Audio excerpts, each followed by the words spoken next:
Hello everybody, welcome back. This is going to be episode 4 of our legendary Dwarven campaign. It's good to be back. I've had a few days off, so it's nice to get back into the swing of things. So where we left off last time is we were just attacked by this goblin faction, and they're getting support from their garrison here. There's 21 of them, I believe. I just counted up before I started this. I have 16 units. They have 21. Numerous of my units are hurt. Now, I did just hit that power spike. If you'll remember, my legendary award just leveled up and got 3 in Axe Master, or whatever it's called, to give all of my Dwarf Warriors and Miners that extra 12-12 bonus, which is tremendous. But I'm still outnumbered quite a lot. If I had to guess, it's at least 50% more units, if not 2 to 1. And yes, these are goblins, but these are also legendary goblins. So, you know, they're going to be getting some bonuses, and that's a lot of orc boys. And I know you guys really want a manual resolve fight, and, you know, we'll get to one soon. But it's given me 75 on this, roughly. And honestly, I don't think that I'm that powerful compared to their numbers. So I'm just going to go ahead and auto-resolve this. I'm going to take a lot of casualties off of that, but I just feel like it's basically, I feel like it's going to be a guaranteed auto-resolve win because I'm at that 75% threshold. And I feel like this is a very dangerous fight if I do this. Like, there's just so many things that could go wrong. Because this goblin is going to have sneaky stabbing, which is a buff that dramatically enhances the melee attack of somebody. So if he puts that, if he just keeps spamming that on orc boys, you know, that could do a whole lot of damage. And Thorgrim's only at 50% health, so I can't even use him to tank a lot of stuff. And I only have 2 quarrelers left in this, so there's just, which means I don't really have range superiority over them because they have these wolves and a chariot and a bunch of goblin archers. There's just not a lot of good things going on for me in this fight. I really don't like this fight, but it's going to give it to me here basically for free. So I think I'm just going to have to auto-resolve this. So we're just... Yeah, see, that hurt quite a bit.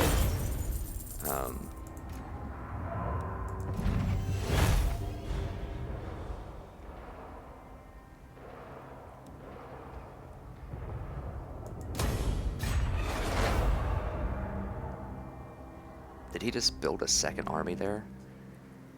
Holy cow. That is a hero serving a foreign power, my lord. Consider recruiting such an operative into your service.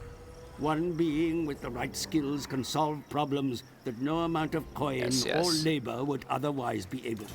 Yeah, we'll get to heroes later. That's things like we have a runesmith, we have a Thane, who's kind of like just a campaign map buffer, and then we also have this like gunnery sergeant or something like that that really helps your ranged units a lot. So we'll definitely get to heroes, but for the dwarfs, those come a little bit later. I believe you have to have at least tier 4 tech to get them. The greenskins can start getting them at tier 3. So heroes are instrumental in winning. The advisor's right, but we just can't get those for a long time. Okay, so for our loot, we got magic resist 10%. It's okay. It's not bad. Wow, it's pretty uneventful. What else went on? Okay, so the border princes, that's these people right here. And they're the ones of this hero declared war on these red fangs. Or no, that's the scabby eyes. Who are the red fangs? Okay, so I guess the red fangs are way down here. Okay, so let's see how bad this is going to look. Okay, so he just has 1 extra lord here. Oh my gosh, look at that replenishment. Look at that replenishment. That is crazy. He's basically healing half of his health every turn. Holy cow. That is off the charts replenishment. I had no idea, because I haven't actually sat and watched the legendary AI's replenishment. Usually I just wipe them out the turn that I meet them. but I've never actually sat there and watched the replenishment in a town. That is absurd. It's getting 20 per turn. He must have some crazy replenishment buildings, or he just gets, you know, legendary bonuses, but that is very disconcerting. So, wow, he's so hurt. He just got a new lord here who's recruiting. When he's waving his sword around like that, that means he's recruiting units. So next turn he's going to be getting 3 or 4 fresh units, and all of these are going to be basically replenished to full. And I'm just going to be sitting here, you know, with my really hurt guys. So, ooh, this is very, very dangerous. Let me go ahead and combine some of these units. Not only does it save cost, if you'll notice, every time you combine, but it just makes your units a lot more reliable and stable on the battlefield a lot of the time, because you just have just a couple of much larger stacks of units rather than all spread really thin, and just easier to surround, potentially more likely to break. It's just not good to have a whole bunch of small stacks when you can just have one larger stack, or at least a couple of larger stacks. It's also less things to micromanage in a fight, so usually it's better to combine. I will say that just be careful with your combinations. When you get these little marks, that means that your unit has ranked up. And whenever your unit ranks up, they get extra stats, so they might get some extra melee, defense, attack. I know that ranged units get a little bit of extra damage, and all units get extra leadership. So as they rank up, I think they can go all the way up to rank 7, and you get all these extra stats, which is nice. So you keep your units alive, they kill a bunch of things, they get extra stats. But if you combine units, like if I were to combine this guy with this guy, there's a chance that he may lose the rank. So if you combine a lower rank unit with a higher rank unit, there's a pretty high probability that you're going to lose at least some of your ranks in there. And the lore behind that is, you know, you're putting inexperienced troops with experienced troops, and it's just going to bring down the overall talent of the unit. So it makes sense from a logical perspective, but it can be detrimental if you're not watching out for that. So, okay. So now we're faced with an interesting decision. So what are we... Okay, so they still have 16, 18, 19, 20, 21. So we just fought them. I can't see their health for some reason. But I assume they haven't healed yet, if these guys haven't healed yet. So... Get at me, Ed. So now they still have 21 units. Their guys are halfway hurt. Send me to And I have 12 units that, you know, and my guys are partially hurt. And a really important guy is very hurt. Onward. Now, so I actually have an opportunity to talk about what I talked about in the first or second episode. I can't walk up here and reinforce, and in order to reinforce, you have to be right on this red line near their zone of control. And just be careful which zone of control you're in. This bigger one here is the one for this guy in the town. The smaller one here is for this guy. So if I were able to walk up and stand next to this red circle here and attack the town, it would actually not reinforce, because the red circle of this guy is a little bit outside of the town red circle. So just be very, very careful and calculated with how you're moving. Retake the realms. Now, before I do this, am I actually going to be able to attack, or am I going to get trolled again like last time? Get glitched into this guy's zone of control? Because I think I am, if we look at this, because it's not letting me move anywhere again. Because I'm kind of glitched in the zone of control.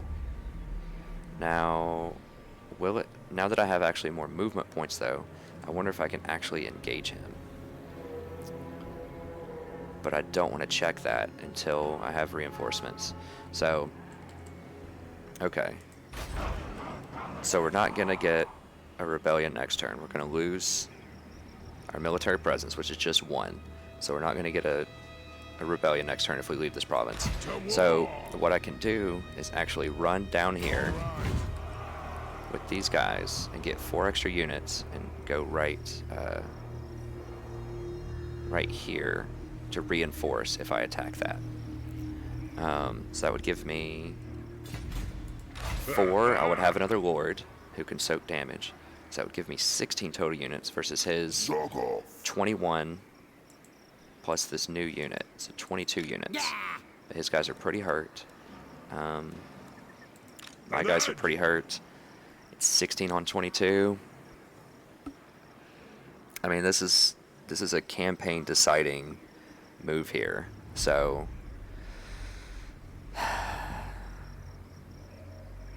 well, it doesn't. Okay, let's look at it this way then. It doesn't really matter. Sometimes if you have a hard decision like this that's, you know, could potentially break your entire campaign, because remember, you can't save on legendary. So if you screw up, if you lose a major fight, you can't go back. Like, that's it. You're dealing with it. And if you lose, you know, 1 or 2 really big fights, honestly, especially early in the game, it can destroy your entire campaign. So it is a very high risk maneuver. That's why sometimes you guys might be thinking, geez, this guy's taking forever, you know, to think about these decisions. This is legendary. Like, this is really challenging, and it's supposed to be. So, you know, you need to think very carefully before you take actions. Maybe not quite as long as I am. I'll try to pick it up a little bit for you, but do not rush into things. You need to think very strategically and be very careful and calculated with your moves. You need to be thinking moves ahead.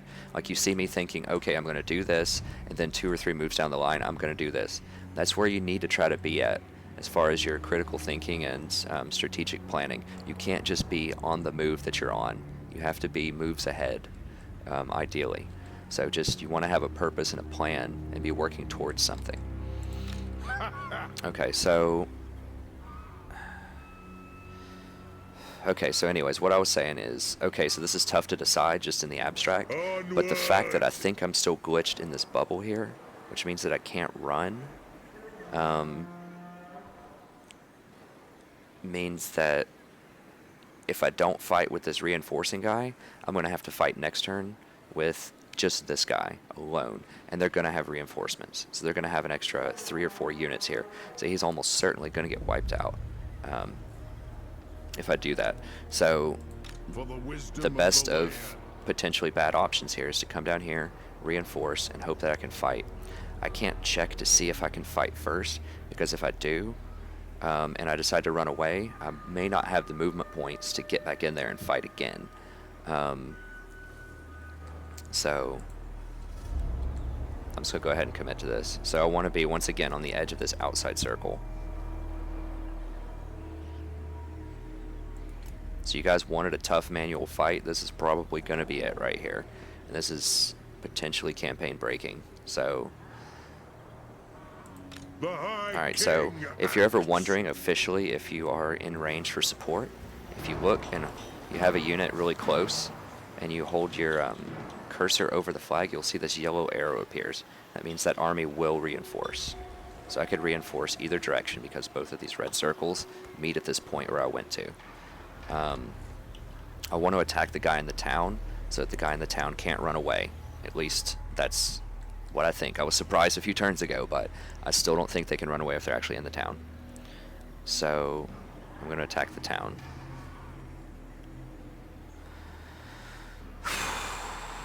Okay, let's do it. Alright guys, this is it. You wanted a massive battle. You've probably been waiting for one, where the odds are going to be stacked against me and I really have to micro and squirrel my way out of a bad situation. This is it.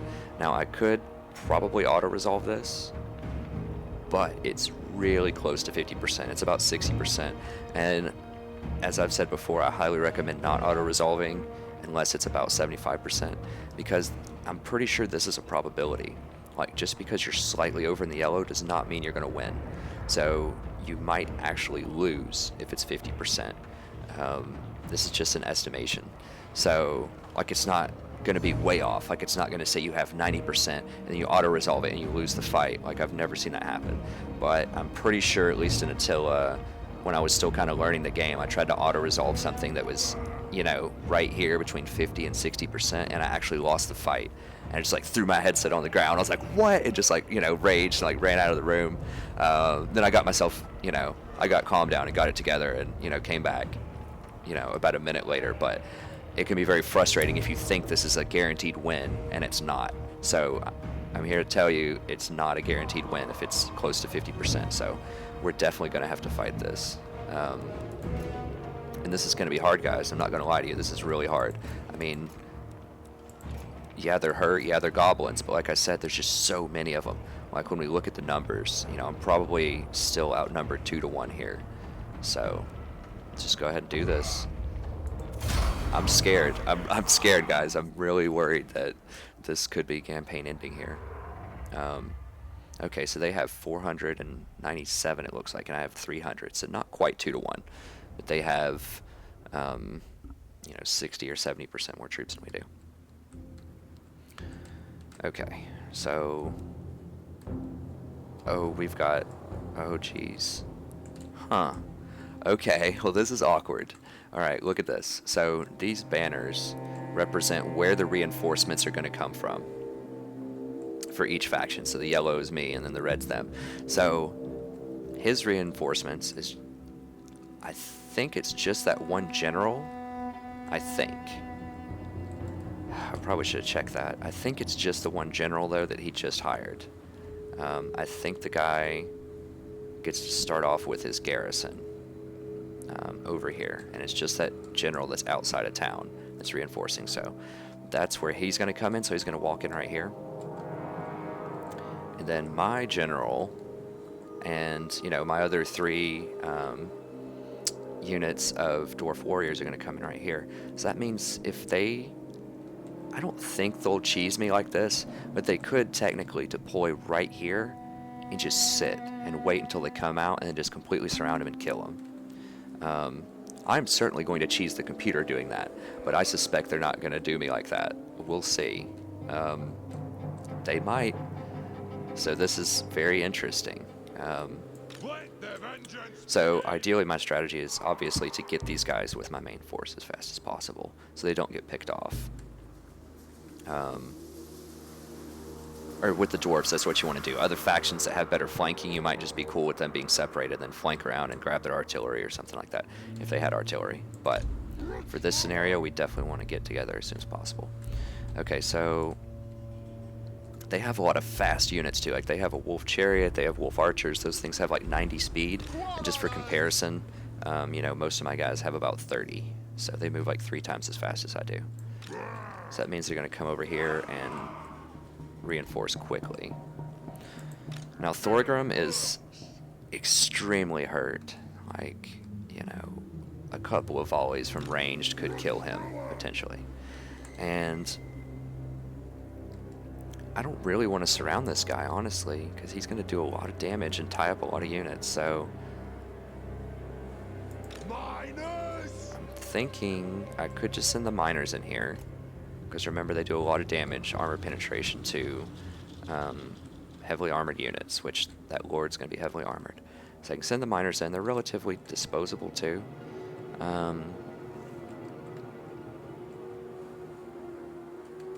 They should be able to get a full surround on him. So even if I send more units in after that, then they're not actually going to be able to hit him. Because I think a big mistake that a lot of people will make is you'll just pile like 4 different units onto the lord. You'll be like, I gotta kill that thing, it's a lord. But the fact is there's only so many like available spots surrounding that guy that can actually hit, you know. Maybe only 8 people can hit at a time. And these guys will probably completely encircle him. So if I send more units over there, then they're just going to be on the outside doing nothing. And so I've caught myself doing that when I was first playing this, is just sending, you know, 5 units over to kill a lord, and it's a waste of time because, you know, only one of those is probably going to get to hit him. 1 or 2. So I guess I'll devote 2 to him just to make sure we get us around. And then with the rest of these guys, I just want to position here and just try to get to where I can help these guys when they come up to reinforce. So I want my quarrelers here. Also want to utilize this rock as much as I can just to help stop a flank. I mean, it doesn't seem like much, it's just a rock here, but this is just one more angle where those wolves can't come in and flank me. So just, you know, nickel and dime everything that you can to try to get an advantage here. You got to do it. This is legendary. Okay. Now, Thorgrim's just going to be here for moral support primarily. I need to make sure he stays out of archer range so they can't snipe him.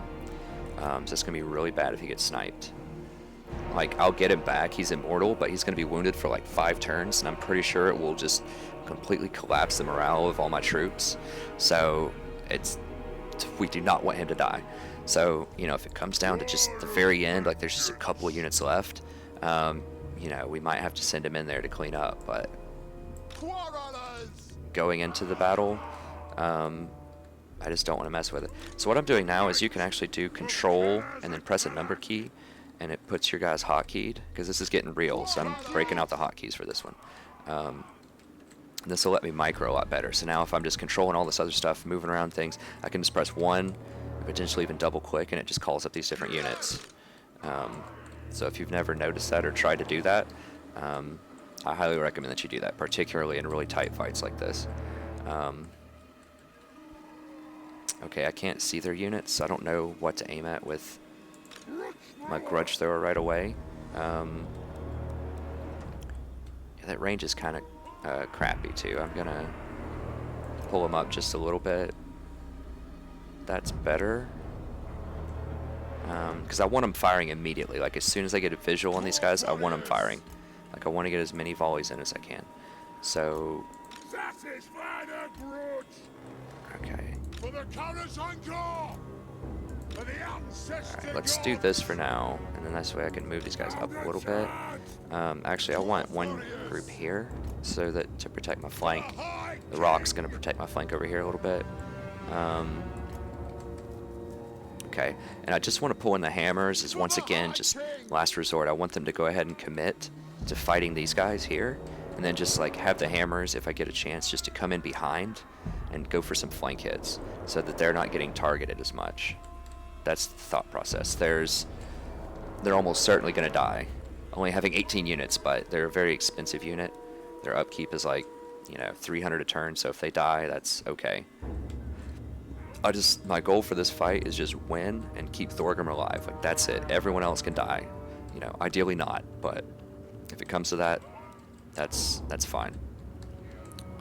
Okay, so there we go. I'm just gonna fire at whatever. Yeah, Enemy reinforcements are approaching. I see that. Okay, so here's my reinforcements. So I want to go ahead and get these guys coming over here. These guys, just wrap this guy up as soon as possible. Just get on him. And I'm just going for efficient shots here. I'm not aiming for specific units, but I'm aiming for the first units in the blob, just because, like I explained last time, if they overshoot like that, they're still going to hit units behind them. So because they're moving forward, just shoot at the front. If they overshoot, they're still going to hit units behind them. All right, these guys are moving it. Okay, let's see. Oh, get in there. I want to surround on this guy.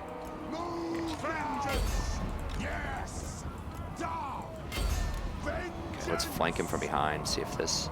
See, so look at this. So there's, yeah, half of these guys aren't even hitting him.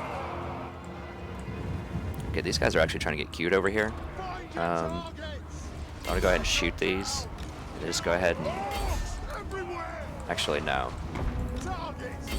That's... Okay, yeah, there we go. That's fine. Get one shooting each way.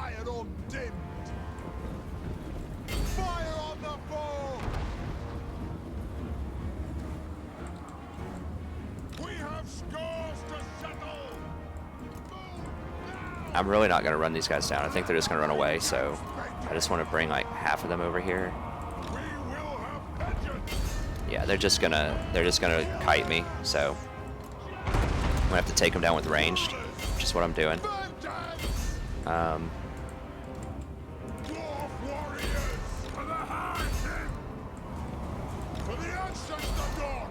Alright, let's just go ahead and get in here.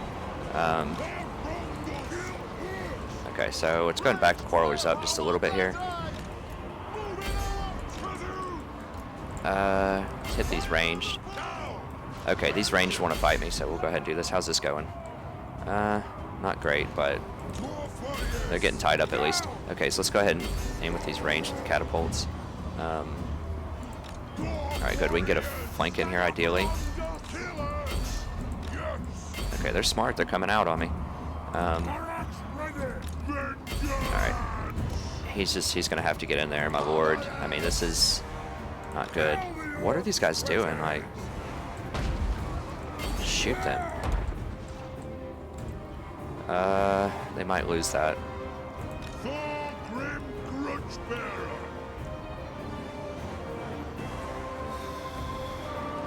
Okay, so I want these guys taken down. If these guys are fighting, that is not good. Get out of there. 829.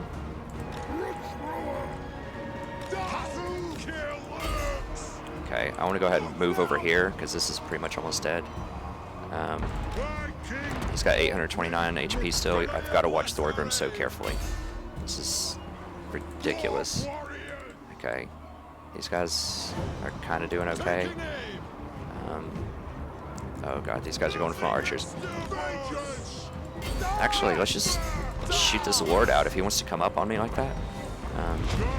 Thorgrim still has 829, so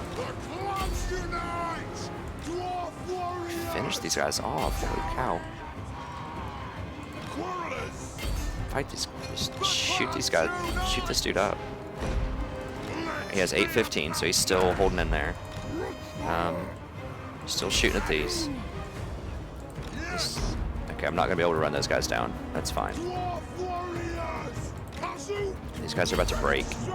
How's this looking? We're holding in there. Okay, they're broken. Get over here, flank these real quick. This needs to get out of here. How's Thorgrim looking? Where is he? 684, so he's still holding in there.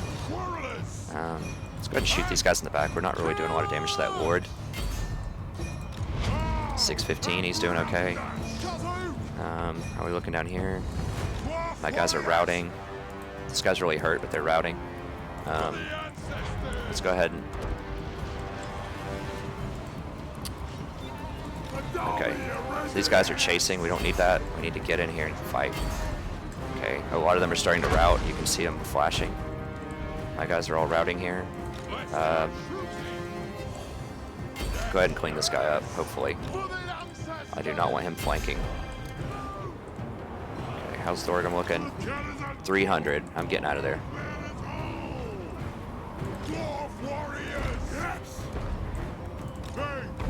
Where is he? Oh my god.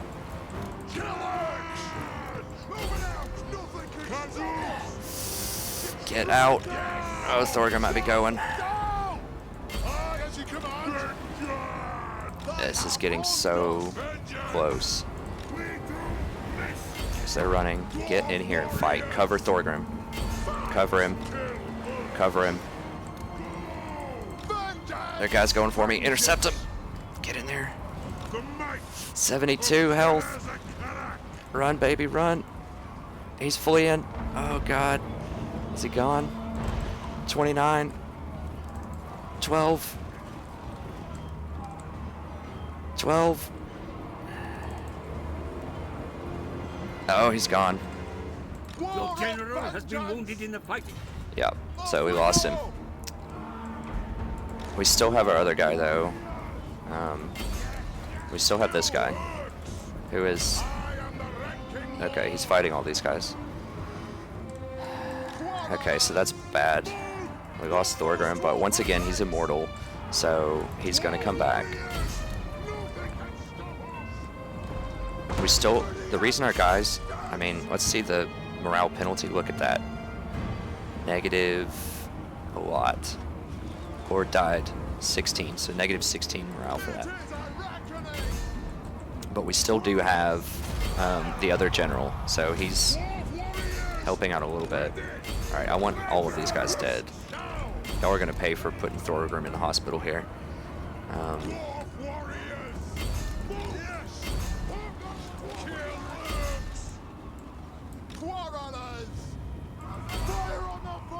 Once again, we just want to kill as many as possible. Did we kill their lord? Where is he? I'm Pretty sure we killed this guy down here. I didn't see it. I mean, that battle was just so crazy. I barely know half what was going on there. Try to run them down. So I should have kept track with Thorgrim a little bit better there, obviously. He had to go in and get stuff done, though. Like, I'll have to see how many kills he had, but, you know, he soaked 900 damage, and he has like 130 armor, so, you know, it's quite a lot. And, you know, he probably killed at least 30 or something, I don't know. I'm trying to justify it, but in reality, I should have just kept him closer to the back, honestly. Maybe should have used him to help clean up the other general when the other general was really hurt, and just keep my quarrelers trained on their ranged units. I don't know. I'm not a perfect player, you know. Sometimes I'm not sure of the correct choice either. It's like I'm sure, you know, anybody can relate with it plays this game. There's so many variables. There's so many options. I mean, that's what makes a great strategy game. So, you know, it wouldn't be fun if you couldn't learn something. Okay, so this is their lord. What are you? Get over here. Okay, so we're going to try to cut him off. Probably not going to happen. I really think that this guy was what tipped the battle. If you noticed, if you go back and look at the tape, he started rotating across multiple units to go straight for my guy once my guy started getting into, like, you know, 200 health range. So I think he's probably the one that dealt the killing blow. So the AI is smart in this. Like, anyone that thinks you're just going to steamroll the AI in a fight, like, you know, you have another thing coming. Like, the AI is programmed to be pretty intelligent in most fights. Like, they noticed that my general was fairly weak, and they rotated over to go get him. They didn't go for him initially because they know I would have just run with him, and I would have been able to kite him. But they rotated at the right time to make the move, so. Alright, let's speed this up a little bit, see if we can run him down. Probably not happening. Let's see. No, it's not happening. Okay. It gave me a decisive victory. I mean, I felt like that was really bad. Like, I lost my legendary lord and multiple units routed. I don't know, maybe it was because I was so outnumbered at the beginning. Okay, yeah, so I only lost. The High King acts. Okay, wow. So they had more than 50% units, and I got a 4-to-1 on them. So that's pretty brutal. Like, I took them down. Wow, I did much better than I thought. I thought that was, you know, I was pretty, you know, I was about 50-50. Like, I just might die here. This might be the end of this campaign. Which is a good feeling when you win something like that. Obviously not the dread, but it just makes it very exciting. Like, I don't want to steamroll this game. I want to be challenged. I want to have fun. And you guys should too. So, you know, don't feel too bad if you're stressed out about stuff. Like, just say, hey, this game's so exciting, and, you know, Legendary presents such a fun challenge that I'm actually able to get nervous about it because it's a, you know, it's a good experience. I'm not bored, you know, I'm engaged.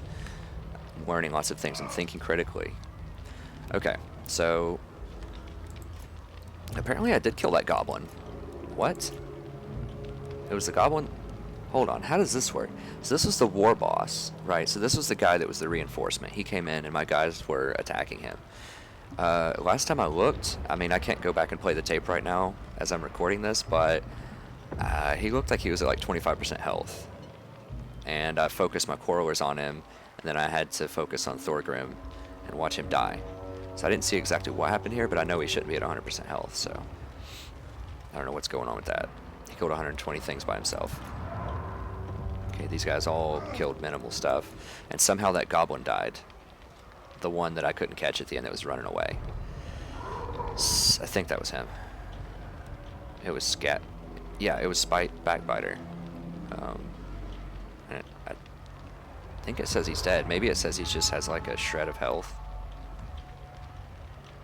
I mean, 0 I think means dead. I don't know, we'll see. So that's really weird how this guy has full health and this guy's dead, although I literally saw him run off the map. So How did my guys do? So Thorgrim killed 90 people, and he soaked 900 damage with 120 armor, so that's a lot of effective damage. And he has really, I think he has pretty high melee defense too. So, you know, he fought a valiant fight, died. It's okay. These guys killed 75, considering there's 18 of them to start, and there's 13 left, and they killed 75. That's quite impressive. 184, jeez.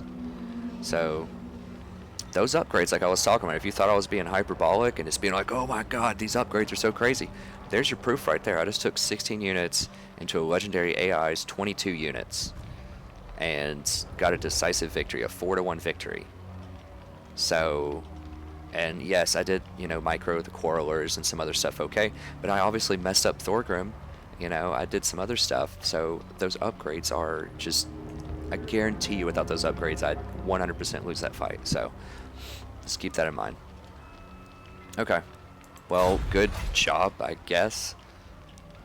You know, I don't want to say good job if I lose my Legendary Lord. That's disappointing, but given the circumstances, I think we did all right. Okay, so given the math we did last time when given this choice, I'm just going to go ahead and occupy. We're only getting 264 for sacking. And if we get even one building out of this, any building, any dwarf building is going to sell for more than 264. So let's just, hopefully we get a building, we'll see. And this will also give us more replenishment, so. I mean, are you going to give us the building?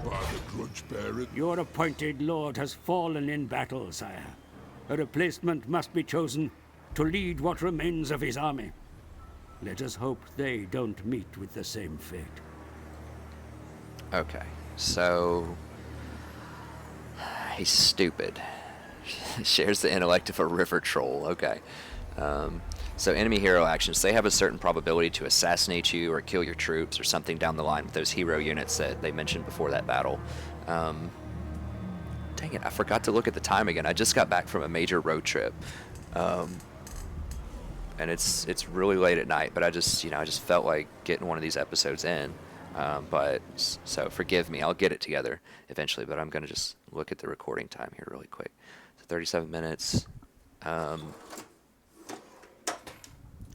Dang it, I don't even have my phone around.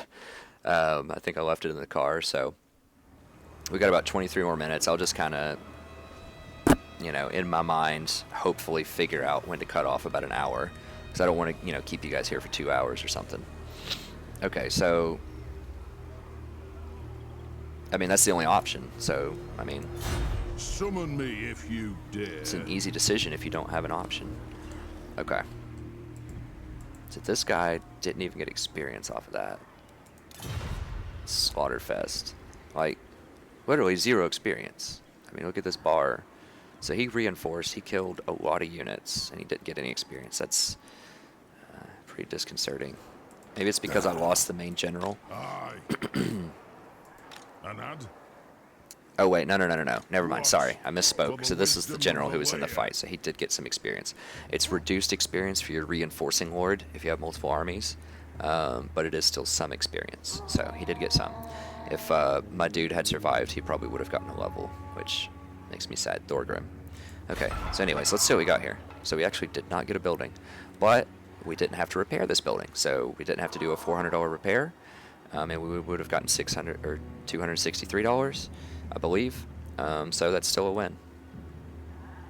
Okay, we have furs here, which gives, you can trade furs, which are worth a certain amount. So if you go to here and look at trade, if I had things to trade, you could see how much each resource is worth and how many of them you can trade. We'll do that once I get trade routes open. But, so it's a decent, well, let me just open this up here. So this replaces the, I don't remember what it calls, the broccoli looking icon that gives you the growth.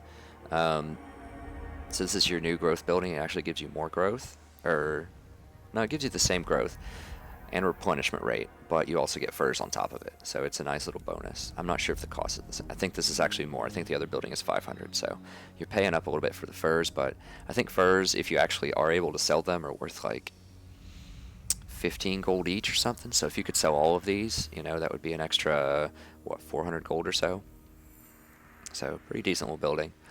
So the choice here is going to come down to cash or growth. And since I don't have the entire province, and I'm not sure how long it's going to take me to get it, depending on whether or not I want to fight my ally over there, I'm just going to go with the cash. Like I've said before in a previous episode, if you're ever not sure what to get or you just don't know, just get the cash building. Because it's only 650 to build it, you're getting 200 a turn, and when you sell it back, you're going to get about 400 back, like 15 or something like that back.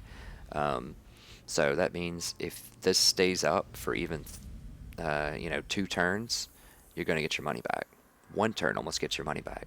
So even if another orc comes in here and reclaims this settlement in like 2 turns, like if some crazy 220 sacks show up and I just abandon it and have to sell it, still making a profit, even if it's 1 or 2 turns. So it's safe, it's money, it's good. Just go with the money building. Okay, so I just took this region, so it's going to give me -13 public order.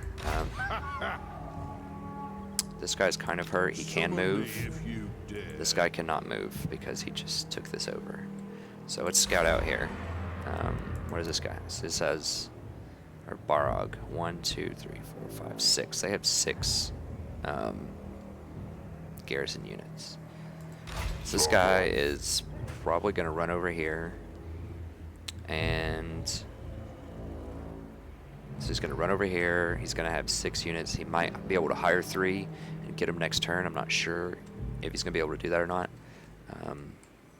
So, he might have 10 units or so.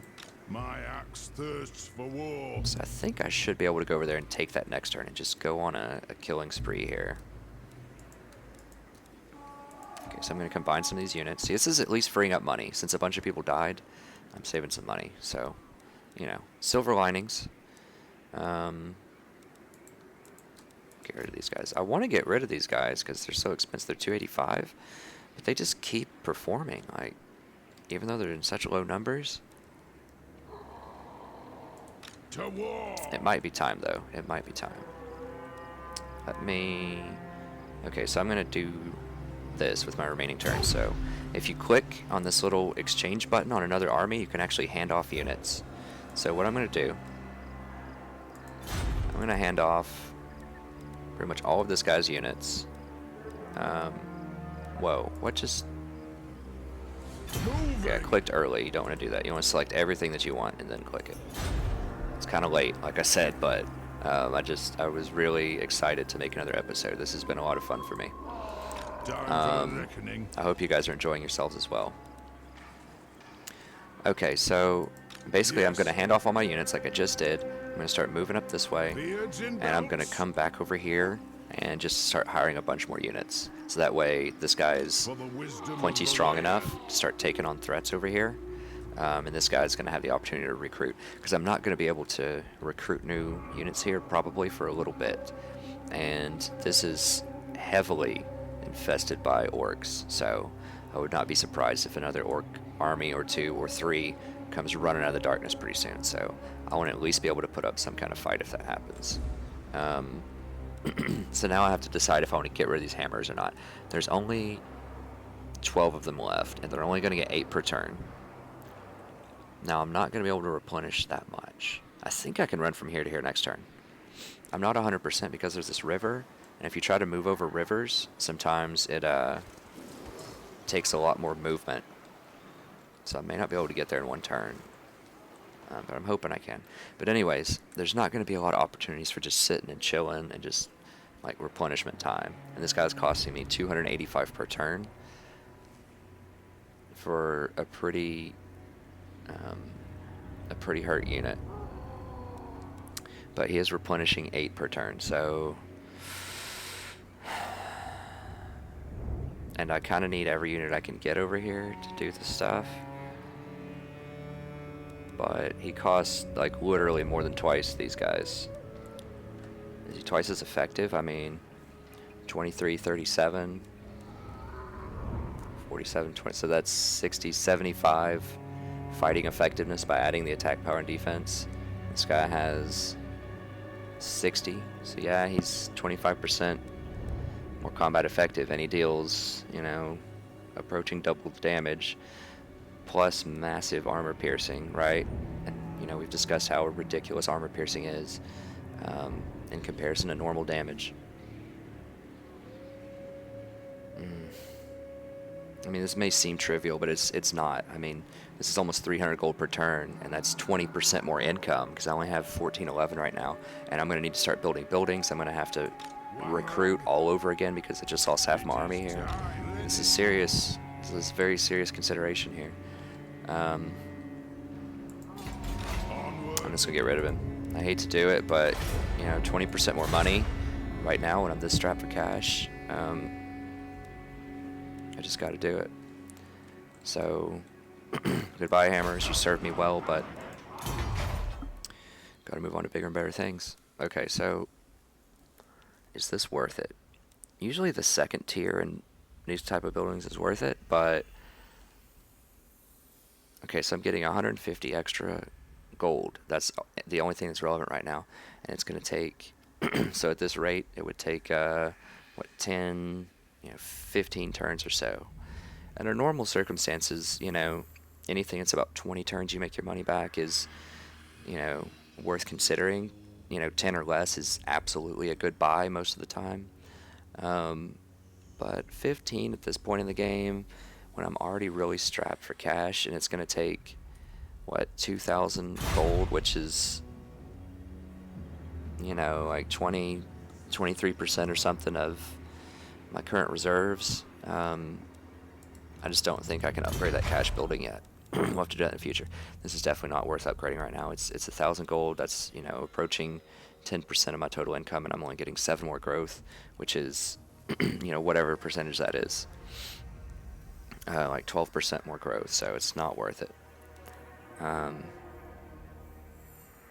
This, however, is going to be worth it because that's going to let me get another growth building. And it's going to give me more income. Yeah, so that's what we're doing. Like I said, I want to get to level 3, but I also want this extra slot just so I can build another building because it's so cheap to get this extra slot. It's only 1,600 to buy an extra slot, and you get more growth and more money. So yeah, we're just going to do that. Even though it slows down, once again, it's going to slow this down a little bit because I need 3 growth, I think, to upgrade that. Let's see. I need 2 growth to upgrade that. But I'm going to be able to build another broccoli thing there, barley field. That's 15 extra growth. And then this is going to give me, if I upgrade this, only 2 extra growth, so 17 more growth. But that's what, about a fourth more growth, so 25% extra growth. So I think over time this is definitely worth it to upgrade. So even though it's going to slow down our tier 3 right here, we're not going to be able to get gunners as fast, or graybeards, longbeards rather. I'm fine with that because it's going to give me an extra building slot, a little bit extra cash. It'll let me upgrade this trinket maker to make even more cash. That's a 13 turn payoff. It costs 1,300 to build, gives you an extra 100 gold, 13 turn payoff. It's a pretty good bargain. So yeah, I'm going to go ahead and upgrade this and just delay this a little bit. Okay. So that's it for the buildings. Hired a lord. Can't recruit anything. Tech's still good. Let's check out diplomacy again. I can't really remember what we did last time, but just go ahead and see. Honor to your ancestors. Oh, we can make a trade agreement again with them. That's 120 extra trade. Yes. Excellent. Okay, so we secured an extra 120 bucks. Now we might fight this guy once again if he doesn't confederate with us. He's still kind of cold to that idea, but we'll see once we take everything in his province if he changes his mind about that. If he doesn't, we'll make a decision about that when the time comes. I meant to mention this last time.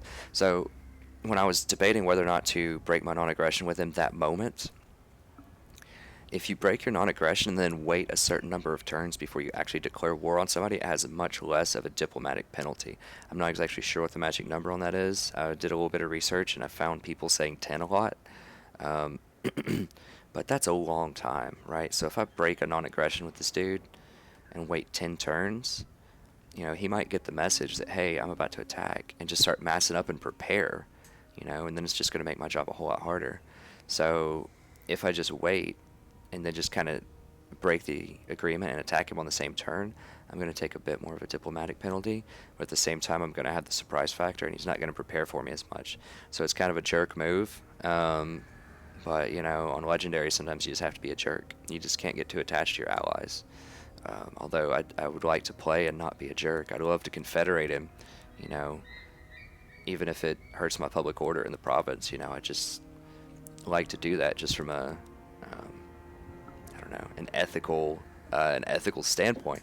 But, you know, that just may not be possible. Okay, so demand payment, 300, so he's not going to do it. So once again, just looking for gifts. If he's not going to do it, the other guy's not going to do it. This guy's improving with me because we have these wars going on. See, we're getting 7 extra public order for being at these wars with him, so. Greetings. You got any more wars, buddy? All you survey are loyal to me, so I advise caution with your next words. Oh, he's not fighting anybody else. Sufbar, nope. Anyone else? Teeth snatches. You guys having problems? I mean, they don't like me, but they're at war with the top knots. So it's worth a look. If says anything I don't like, hang it by its beard. Okay, hi. So you can't trade with orcs, but you can form non-aggression with them, or greenskins rather. But you can form non-aggressions, and you can do other things like ask for money and money for war. Let's see. Let's see if he'll give us. Oh, it's still very high, huh? Moderate.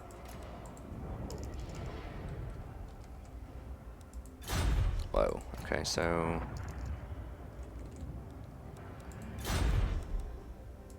Okay, got it. So we got a free 1,000 gold for joining him in his war to top knots. Now we are going to kill the Teeth Snatches eventually. In fact, they're rank 52.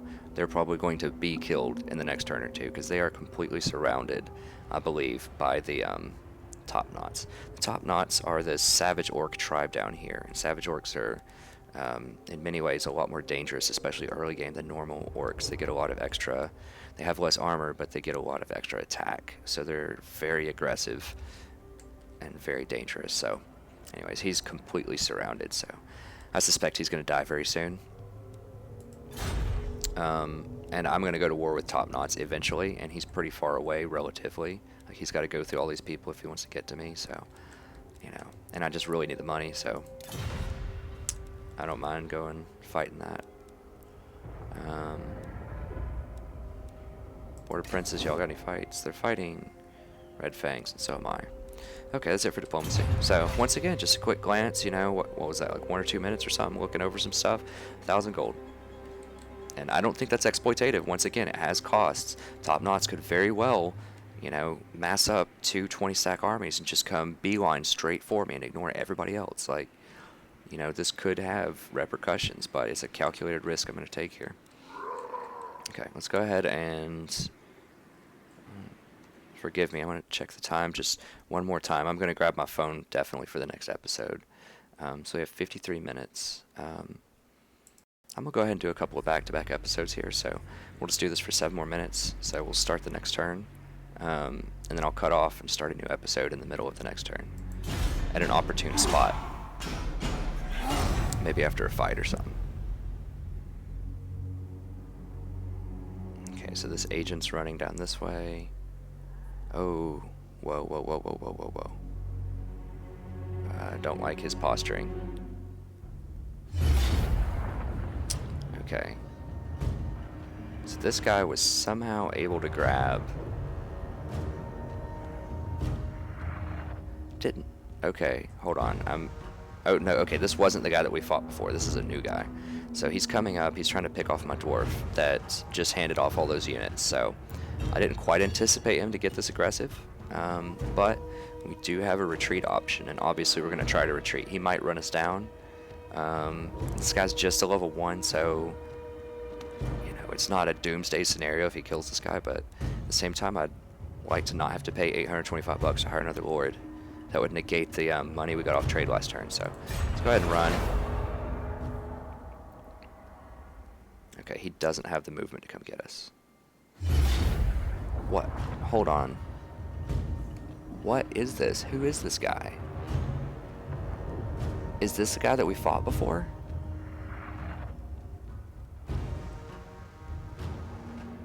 Is this the guy that we fought before? He's not hurt, so I guess he just magically... Oh, we saw that he magically healed at the end of last fight. I think this is the dude that we fought. Well, we certainly can't auto-resolve it, so... And we can't run, so we're fighting.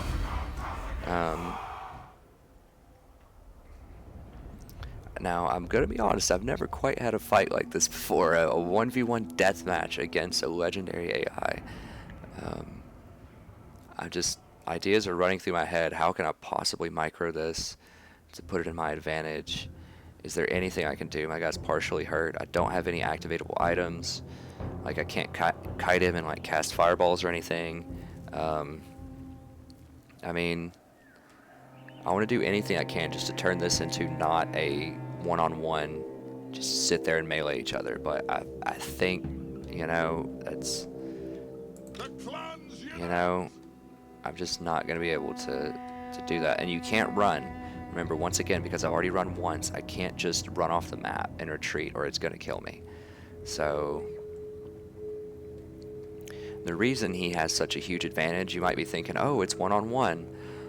You know, you should be able to beat him, or at least, you know, have closer to a 50-50 chance, right? Like, it makes sense. We're both level 1.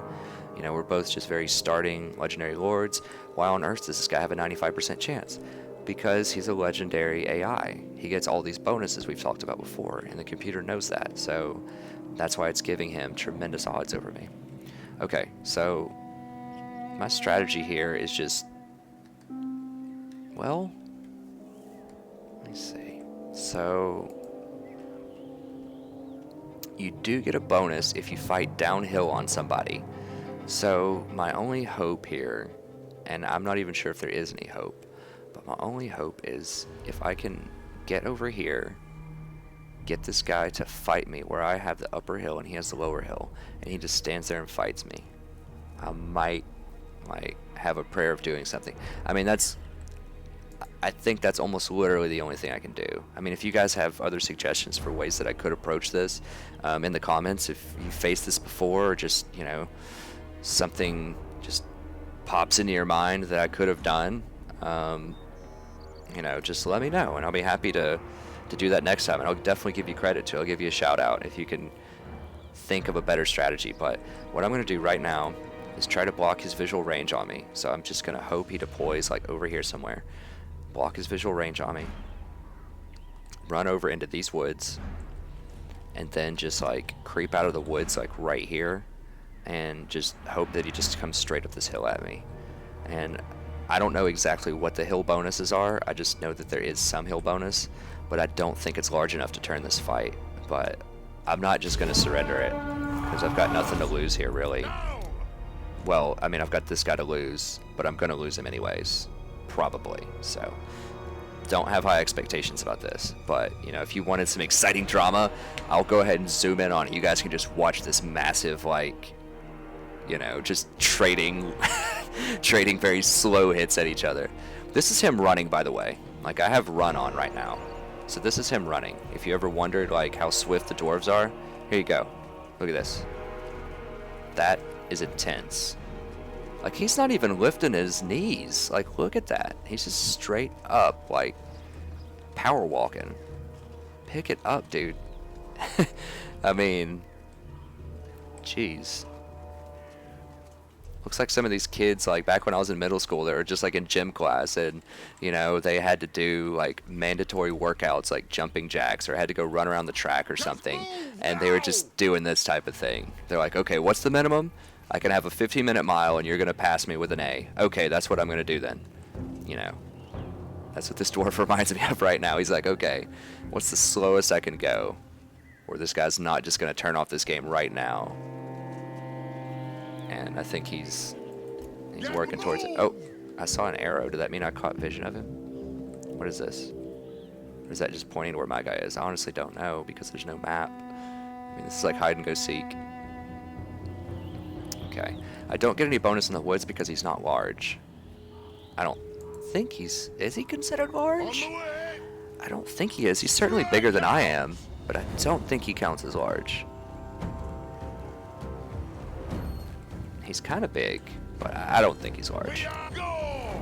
I've kind of wondered that. I need to research and look that up, and I'll let you guys know. But to see if like lords count as large for the sake of bonuses, I'm like 99% sure they don't. But I can look that up and try to and see if I can get you a solid answer on that. But or if they count as infantry, which I don't think they count as that either. I think they're their own category. But I look that up for the sake of bonuses. That could be very important strategically if, you know, certain units get bonuses against them. Okay. Because if he was considered large and I fought him in the woods here, then I would get extra. But I think it would be very, it would start to approach imbalance if just the very opening lords, like if orcs were considered large and this dwarf is not considered large. Because then we could do things like this, like fight him in the woods and get a major advantage, which to me doesn't seem fair. You know, and you might say, well, the AI is not fair anyways on Legendary. That's true, but I signed up for not fair AI, right? Off we go! Shield bearers, ho! So I don't want things that are going to severely disadvantage the AI. Like, I want them to have, you know, a lot of help. Get move, range, Because I think I'm going to outsmart them just in general. Wow, this is intriguing. There's also no timer, if you notice that. Like, some fights have timers at the top, like, you know, if you don't win in such a time, there's a draw, or if you don't win in such a time, sometimes there's a win, depending on what the situation is. What? Oh, there he is, there he is. The death match has been initiated. Is he hunting for me? That's hilarious. Or is he just chilling? I think he's moving. My camera's locked. If you guys haven't noticed this, if you have realistic camera on, which you have to, I think, for Legendary, you can only do kind of a point of view of your dwarf. Okay, let's go ahead and speed this up. I'm sorry, I probably should have done that before. I just got kind of carried away looking at the woods and talking about gym class and middle school and stuff like that. So I'm sorry, I should have sped this up. Because obviously, you know, there's not a lot of micro going on here. Okay, so he's coming at me. So I want to get over here. I want a decisive hill advantage. Like, I don't want this little slope here. Like, I want the rocks. Okay, so I'm going to move over here. And I'm just going to let him come at me. Okay, guys, get your popcorn. This is going to be immense. You're going to see the strategy professor probably get his butt kicked here. Let's see if he comes straight at me. Now, I swear, if he walks up this hill over here and then comes at me, like, from this angle, I mean, I don't know what I'm going to do. I'm going to applaud him, because that would be extremely intelligent. But he's actually running at me right now. What's his vigor? I mean, Legendary AI probably doesn't even have vigor. He's moving pretty slow. So if you run at someone, it costs you a lot of vigor, which means he's going to miss hits in combat. If he's moving pretty slow, look at that. He's freaking having a hard time going up this hill. Okay, so I'm going to charge him. My guy's fresh. His guy's, you know, worn out from running up this hill, and hopefully I get a hill bonus. Oof. Whoa, whoa, whoa, did he just flip the script on me? I think he has the hill bonus. No, I've got the hill bonus now. Okay. I think his guy, like, leapt at me and did a lot of damage. Did my guy just leap at him? Or I can't tell what's going on here. Oh, they're leaping at each other. Okay. Why are they switching positions? Like, I obviously just spent 5 minutes trying to get high ground position, and they're just switching positions. This is not looking. It's not looking good. I wish I could see his stats just so I know how buffed he is. I need to do that in a custom game. Like I said, I keep forgetting to do that, and I'm not gonna be able to do it for the next episode because I'm going to do these back to back and I'm already in the middle of a turn. Actually, at the end of combat, I can do that because it is going to auto-save after this combat. So I can exit out of this and then come back without losing anything that I've talked about. Okay, we're just going to go ahead and fast forward this. I think it's pretty obvious what this conclusion is going to be, and it's about what the auto-resolve said. So, yeah. there you go, guys. If you ever wanted to know how much of an advantage the AI has in a clean fight, there it is right there. So, one-on-one, level 1 lords, my guy had a nick of health taken off of him. I went out of my way to position on top of a hill. He runs at me full speed from the other side of the map. So, by all accounts, he should be winded. Not only winded, but just like outright exhausted. So he should have had massive penalties to hit. At the least, he should have had penalties to his hit, if not other stats as well. And I had the hill advantage. Now, granted, they jumped around, and my guy ended up jumping behind him and all this, but we started off with hill advantage. So there, and he absolutely obliterated me. He has no items. He can't. He's level 1. He hasn't won a fight yet. He actually just lost a fight from me. I have no items. So there you go. If you ever wanted to know what Legendary is like, how fair it is in terms of like straight up one-on-one, there it is right there, guys. So, you know, once again, if you're ever curious, you know, why is the strategy professor, you know, taking 3 minutes to decide whether he's going to build this building or whether he's going to like move to this specific location?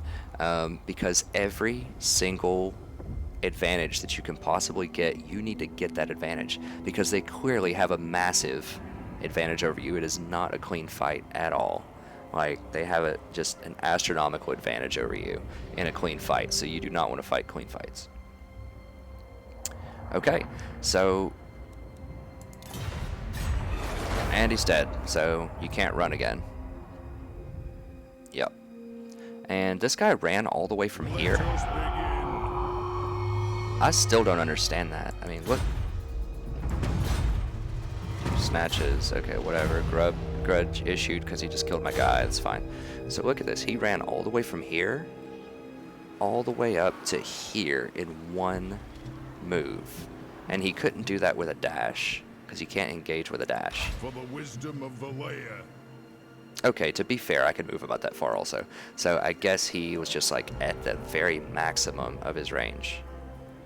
So I think, well, he did it, so obviously it's possible, but I guess that's reasonable. Yeah, I was trying to think whether they get movement bonuses. I don't think they do.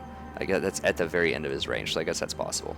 But anyways, thank you guys very much. I hope you enjoyed this episode. This was very exciting, I think. So, you know, if you've been, you know, if you felt like it's been getting a little bit lethargic with me just talking about all kinds of just basic strategic systems in the game over the last few episodes, it definitely heated up this episode. So we had a really close, hard fight, and we just had an epic 1v1 in which I got absolutely obliterated, and it just really proved just how challenging the AI is in this game in terms of just raw stats in a fight. So thank you very much. Have a wonderful evening. I'm going to go ahead and end this episode, and then I'm going to start another one right after this, so just back-to-back recordings. And I'll go ahead and investigate and see if I learned something about those stats, just exactly what kind of stats the Legendary AI gets. So, okay. That's going to be the end of this episode. Thanks again, and I hope to, I was going to say see you soon. I don't actually see you guys, but I hope you will see me again soon. We'll put it that way. So, thanks again.